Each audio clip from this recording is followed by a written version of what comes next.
آج ہماری زندگی کا ہدف کیا ہے، ہماری زندگی کا مقصد کیا ہے؟ آج آپ دیکھیں کہ ہمارے ایک بڑی تعداد اس زندگی کا ہدف ہی کوئی نہیں ہے، اگر ہے بھی تو وہی شارٹ کٹ، وہی جو دنیا نے انسان کے ذہنوں میں ڈالا ہوا، یہ کر لو، وہ کر لو، یوں کر لو، یہ کر لو۔ شخصیت نہیں بن رہی کیونکہ ہدف نہیں ہے۔ قرآن کردار سازی کو بیان کر رہا ہے، جب جوانوں کا ذکر کرتا ہے۔ خوب بنی اسرائیل میں ایک جوان ہے جس کا نام آل یاسین ہے، جو حضرت موسیٰ علیہ السلام کے اس وقت جب انہوں نے کہا وہ خدا پرست ہے، اس نے باقاعدہ اعلان کیا ہے، باقاعدہ اسے پھر مارا گیا، اور بہرحال اس کے ساتھ جو اسے مار دیا گیا۔ خوب یہ طاقت جوانی کے اندر، جب تک ہدف نہیں ہو اسٹیبلٹی، رکاوٹ نہیں آ سکتی۔ اب آپ گھر سے نکلے، آپ کا ہدف ہی کوئی نہیں ہے، آپ کبھی ادھر چلے گئے، کبھی ادھر چلے گئے، کبھی ادھر چلے گئے، واپس آ گئے، کچھ بھی نہیں ہے، ہدف ہی نہیں ہے زندگی میں۔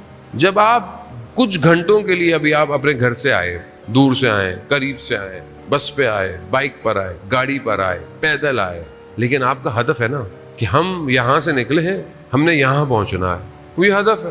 یہ ہدف پورا کیا، پھر آپ نے واپس جانا ہے۔ اب کتنے گھنٹے کا ہوا جو بھی آپ، تو چند گھنٹے کا سفر آپ نے با ہدف کیا۔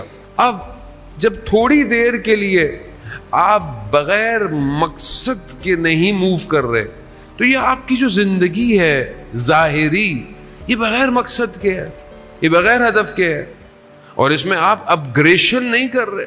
ہدف کیا ہونا چاہیے؟ آپ بولیں جی میں تو پڑھ رہا ہوں، پڑھائی میرا ہدف، یہ میرا ہدف ہے۔ یہ دیکھیں، یہ دنیا کے جو سسٹم ہے یہ بہت اچھے ہیں، ان کو آپ نے اور بہتر کرنا ہے، اس کی کاؤنسلنگ کریں، بہتر سے بہتر اپنے آپ کو آگے کی طرف بڑھیں، لیکن اصل مقصد بندگی ہے، اصل مقصد خدا کی عبودیت ہے۔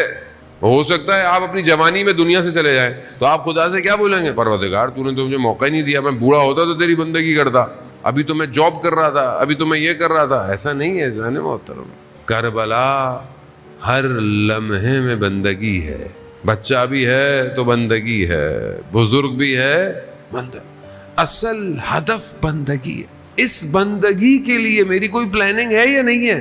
اس بندگی کی طرف میں بڑھ رہا ہوں کہ نہیں بڑھ رہا؟ قرآن یہی دعوت دے رہا ہے کہ تم بندگی کی طرف بڑھو، عبودیت کی طرف۔ جب تم بندگی کی طرف آؤ گے تو خدا تمہارے سامنے کائنات کو مسخر کر دے گا، کھول دے گا۔ جب تمہارا ارادہ قوی ہوگا، مضبوط ہوگا، تو خدا تمہارے لیے بند سے بند دروازے کھول دے گا۔ جوانی، حضرت یوسف، 7 دروازے بند ہیں، سامنے زلیخا ہے، زلیخا اپنا تقاضا کر رہی ہے، مصر کا وہ دور، اس میں زلیخا کا کردار، اس میں 7 دروازے بند، زبان زد عام پر زلیخا کی زیبائی اور حسن اور جمال لوگوں کو پتا تھا۔ 7 دروازے بند ہیں، مگر حضرت یوسف نے اپنی عین جوانی میں کہا پروردگار تیری پناہ چاہتا ہوں۔ ہدف، اللہ کے وہ نبی ہیں، تو کیا کہا؟ یوسف گھوم جاؤ، بند دروازے خدا نے کھول دیے ہو۔ اگر ہم بھی خدا کی خاطر اگر کسی گناہ سے نگاہوں کو جھکا لیں تو خدا ہمارے لیے بھی بند دروازوں کو کھول دے گا۔